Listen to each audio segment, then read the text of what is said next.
And for further analysis, I'm joined by Charles Fakroha. He's a stockbroker and business analyst. Good to have you join us today. Good morning. Good morning. All right, let's start with the very first story. That's Moman talking about the PIA, saying, well, we've gotten to the part where it's a legislation, and they said it's an excellent piece of legislation, but then implementation has become a challenge. Why are we having that slowdown in the place of implementation? Yes, it took a long time before we were able to get this PIA. For a very long time, for more than 13 years, we were hearing of PIB, Petroleum Industry Bill. Even at one point in time, they were even saying there were fake copies, and all that. And if you have the privilege of going through that piece, you will say that the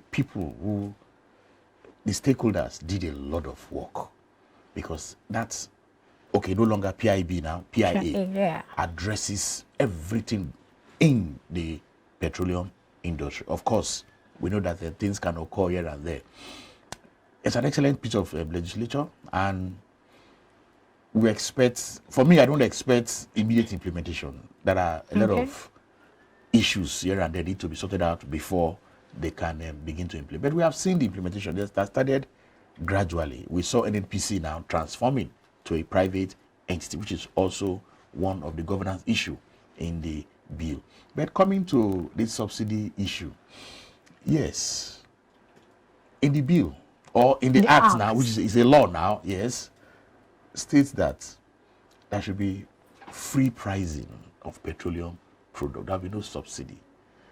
But you can see, for me, I think it's politics. But the government still needs to also, tread carefully. They've given us a date where they're going to terminate subsidy removal and subsidy regime. So I think we should just be patient and let us. When you said they've given us a date, I remember before now the information was that the removal starts July 2022. That was what it was supposed to be before we were told that it will be postponed until next year. Isn't that worrisome, saying that they might just keep kicking the can down the road? No, they won't continue. Because you just alluded to politics now. So if whoever comes in the name of politics or what have you, they might also want to slow down and also kick it further the road. Yes, you know that it's at that time, the lawyers will advise us if something is already a law, then trying to slow it down, of course, is against the law. People cannot go to court. But for me, I just believe that other structural issues, let me use the word now. Okay, well, maybe just want you might just highlight some of these structural issues. Put in place. We are coming from a regime where, a process where, things were just not done properly. So it will take some time. It's change. And for any change, it takes some time before we begin to implement it. And for me, my happiness is NNPC has started. It is no longer the government NNPC. It's now a private entity. And that's a major subsidy. One. Now the subsidy issues too, gradually, I'm sure we are going to get there, and of course it will be removed. Right. Yes. Okay, talking about subsidy, there are those who have said we can't talk about subsidy without first getting our refineries to work optimally, and then for the other modular refineries, getting them to also work optimally. Now, if these processes are not in place, can we then of a certainty say that subsidy regime will be ended next year, when the things that are supposed to cushion the effect on the Nigerian, yes, that are supposed to cushion the effect on the ordinary Nigerian are not even put in place yet? Yes, and that is where the government will come in. We need to see that transparency in them. If you've been able to postpone the implementation of this part of the law because of certain structural issues, now getting to that date they have given to us, if it is extended again, then of course it is obvious that the government is not transparent. I know the government is transparent. But have they put measures in place? Have they started doing these things? Have they started working towards refineries all of the things that are needed to be on the ground? Yes, the issue of refineries, need to be in place. Well, we will say the Dangote refinery is already there. But like you rightly said, the other modular refineries, apart from Dangote refinery, there are other refineries that have, other investors that have gotten license to build. So I'm sure already the first quarter of next year, we'll begin to see some of these things coming to stream. But like you said, we are watching, because the PIA, it's a document that people like us are going to follow and ensure that the law is implemented. And of course, if we are not satisfied, we'll go to court. Okay, that's interesting. All right, let's look at the GDP. Now, the road transport sector recorded the highest growth rate in the Nigerian economy. That's in second quarter 2022. And there we saw 56.38%. And what happened in the first quarter? There was a contraction, 24.63%. Okay. And then, well, this obviously is the highest quarterly growth rate recorded in the sector since the second quarter 2021. My first question is, when you also look at the coal mining sector, you also see that when you look at the second quarter 2021, it was much higher. By the time we got to the first quarter 2022, it reduced. And then second quarter 2022, it picked up again. What's responsible for that trend? Yes, you will note that the people have even forgotten what is even coal mining. That's the truth. We know in those days growing up in primary school, they will tell you coal is Enugu. That is where you get ahead, you know, and all that. But over time, we forgot about coal. But I will not be surprised, because the emphasis on coal, we are talking of energy transition. Coal is not too friendly energy source. And if you could see, most... When you say not too friendly, let's understand it has an energy environmental impact on the environment. And everywhere in the world, everybody's transiting to more cleaner energy. Yes. And so for me personally, trying to develop the coal industry will not be a good thing to do for now, except if there are technologies that will make the process less damaging to the environment. We can't rely on coal. I know we have a lot of coal in the country, but we need to develop the technology to see how, when it is being used, the impact on the environment is limited. But why go to coal? Yes, coal mining has improved, has increased, because for now we don't have other sources. But I still believe that we should be looking at we are talking of energy transition. We should be looking at more cleaner energy. We've already signed the pact already. We're talking of 2030, 2060 to reduce our carbon emission. So we should not be distracted with these other energy sources that are not environmentally friendly. All right, so what you're saying is we should de-emphasize coal mining. Yes, it's as simple as that. And what about the returns? That's what I'm saying. Even if we are going to de-emphasize it, yes. But are there cleaner technology that can be used in terms of the processes of mining coal that will not have an environmental impact on the environment? That is what our research should be on. All right, you know? Let's look at the road transport now, which recorded the highest growth rate in the Nigerian economy in Q2 2022. Well, I'm not surprised, because I expected that sector to really do more than what it has done now. Yes, road transport, if you look at it virtually now, most people want to travel by road, at least for those areas that are a bit safer. Air transport is out of the reach of the common man. So the growth in that sector is expected. However, more needs to be done in terms of the stability of that sector, road transport sector, in terms of the safety, in terms of how it is being operated. Take Lagos, for example, now. Yes, the road transport sector can be a major revenue earner for a place like Lagos, even all over the country. But the processes needs to be fine-tuned so that I will be very happy and comfortable to just take a walk, not Okada, to my bus station. You know, I know when the bus will leave, you understand? Okay. And I get there and I'm sitting down comfortably. How long will it take Nigeria to get there? I mean, you're already talking about this. Well, we have the issue of the road. We have the potholes. We've not even dealt with those. Yes. And now you're talking about some... Okay, so how can we get there? Yes, for the infrastructure, it can be corrected. It's just a matter of the government, you know, knowing what to do. Yes, we are seeing construction all over the place now. And they're asking us to be patient. In fact, even the government is even apologizing, you know, for the inconveniences. Lagos-Ibadan Express Road. You know, yes, But the issue there is, we're talking of traffic management. Yeah. Even though you are constructing roads, it does not mean that everything will just come to a halt. Nigerians need to move from place to place. So, construction of roads, you should create some alternatives while you are constructing the road. Because we know, at the end of the day, we, the Nigerian people, we are going to benefit from all this road construction. But for now, let's pay the little price. But at the same time, the government should try to, in fact, I will even say the government now, the experts, the construction companies, and of course the transport managers, they should look at the impacts of that construction on the environment and see how they can create alternative routes, you know, so that people can manage and pass through while the construction is going on.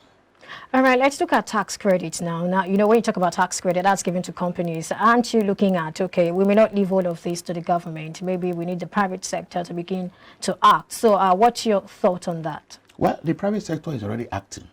How many? There is already partnership, you know. The Dangote group is doing some part of Oshu, the Papa Expressway. And of course, that's where that tax credit comes. The government has given them that concession.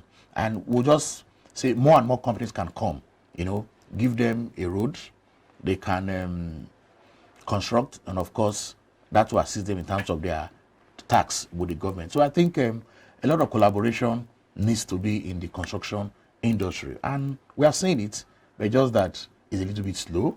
We want these things to be done as quickly as possible so that we can have and live a normal life, not only in Lagos, other parts of the world, other parts of the country. Now, when we look at road transportation in Nigeria, there is the issue of security, which you haven't talked about. Maybe you should just talk about that. Yeah, that's why I say safety, you know, because if I want to go by road now from Lagos to, let me say, to the east, you know, yes, people will look at the issues, what is involved. Just take a flight now. But we've also seen that, you know, yes, in time when it comes to security, I will not say there's absolute 100% security anywhere in the world. But measures have to be in place.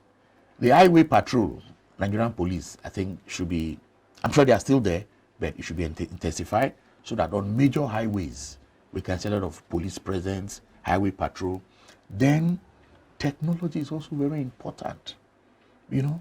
The security agencies can be at a particular spot and they can monitor the highway just from where they are.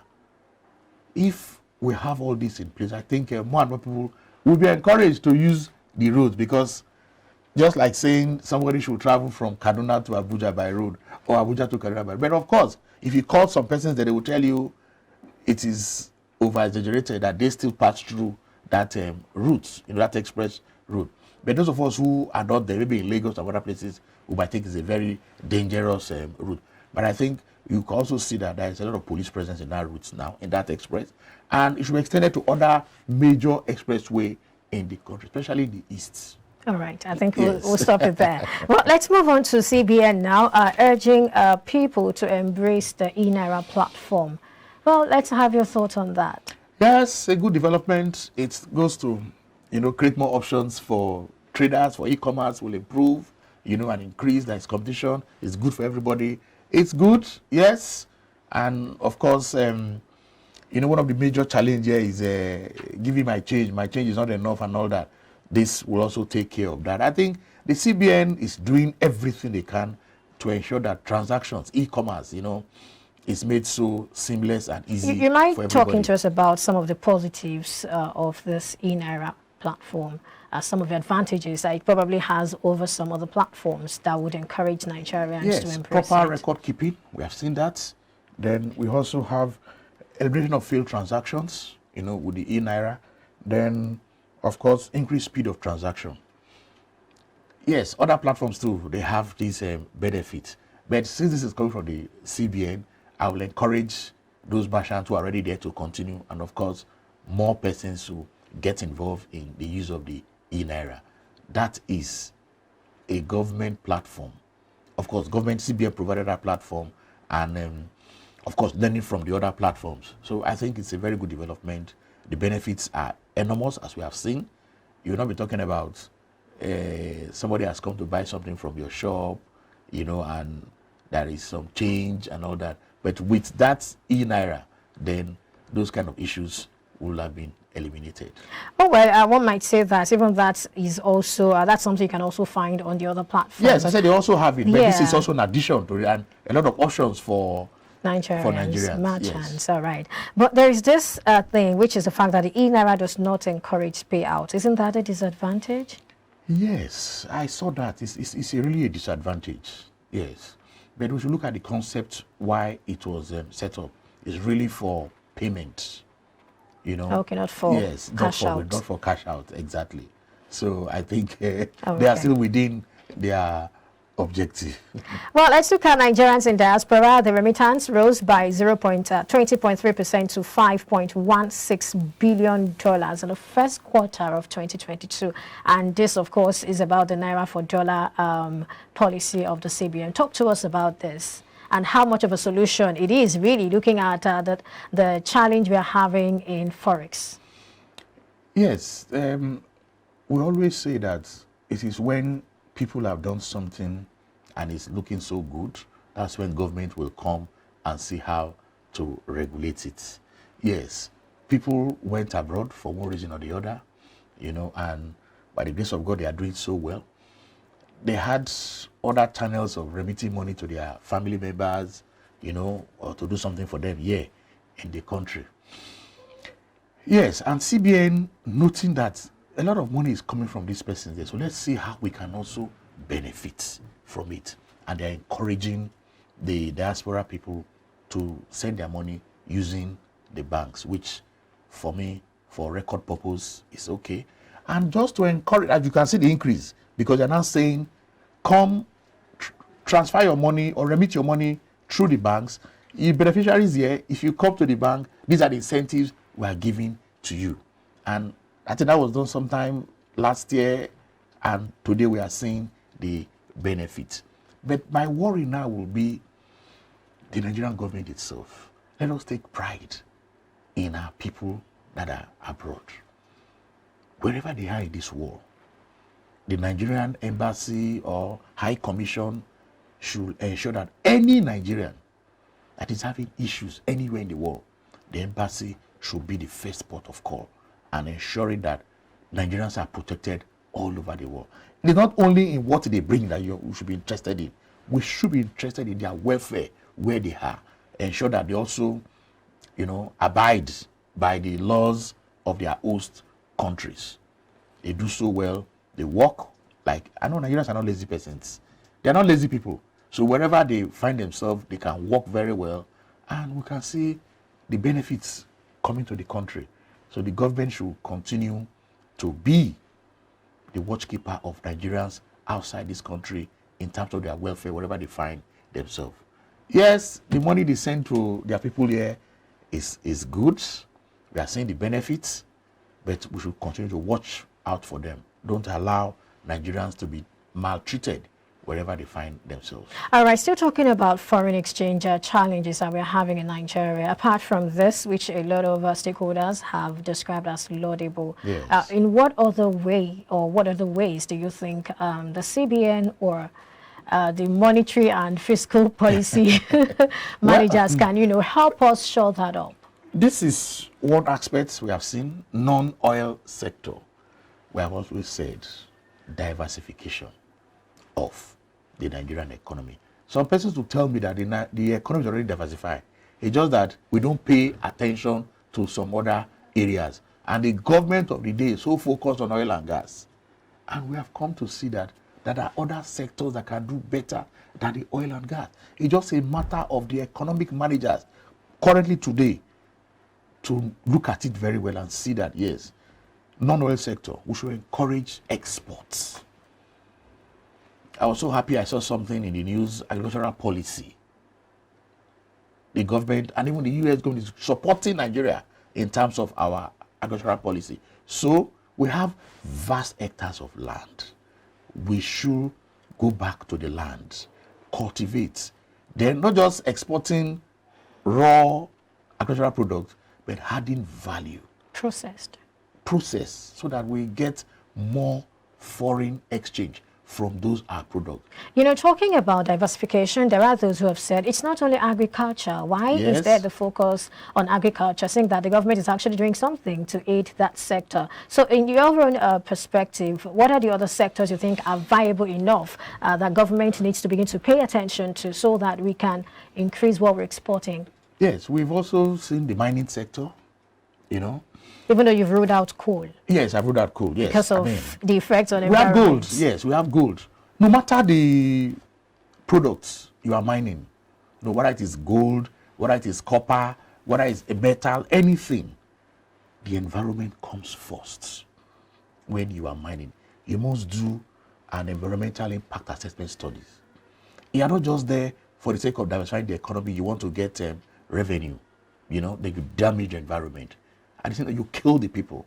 So we are saying if we are going to diversify to mining, other minerals, then a proper environmental impact assessment should be done so that by the time you are extracting this raw material from the earth is also not annoyed with you. Mother Earth is not annoyed with you. Like we see in Niger Delta. Of course, you know. And of course, we saw what happened with gold in Zamfara. That at one point in time, government had to say stop mining because of the security implications. Then, of course, the processes, instead of using child labor, you know, we should partner with experienced mining companies all over the world, invite them to our country, because we have been told that the 36 states plus Abuja, we all have solid minerals in each of these states, but they are not properly harnessed for our economic growth. But my main concern is the environment. And of course, the people. You can't go and use children to begin to mine gold or begin to mine barite or begin to mine other God-given precious stone, precious metals under our soil. That actually means that the government has to really be involved and put processes and structures in place to ensure that regulation. And I've said partner with best practice international mining firms. Not the ones that want to cut corner because they want to make, it is just one P. They want to make just profit. It should be profits, people, planet. And of course the planet. Of course. Anyone who listens to you will always remember the 3 Ps. Yes. Thank you so much for coming on the show. It's a pleasure. Thank you. All right. Well, we've been speaking with Charles Fakroha. He's a stockbroker and, of course, a business analyst. We take a break now. When we come back, Nigeria's gross domestic product grew by 3.54% year-on-year in real terms in the second quarter of 2022, an improvement compared to the 3.11% growth recorded in the previous quarter. We take a closer look at factors responsible for the growth recorded and significant impact on the lives of Nigerians. Well, that's our focus when we come back from this break. Stay with us.